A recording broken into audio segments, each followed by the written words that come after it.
Today we're going to be taking apart this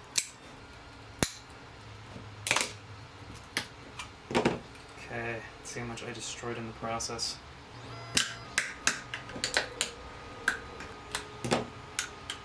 There we go. Yeah, pretty simple. So, we've got our input terminals here. A entire relay. Housing couldn't be simpler. Plastic and plastic.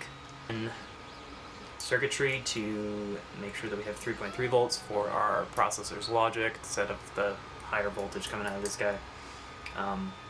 This end goes straight through from the wall power to your device's plug, and then this one goes through relay. Microcontroller powers the relay. Relay turns on and off. Bada bing, bada bing.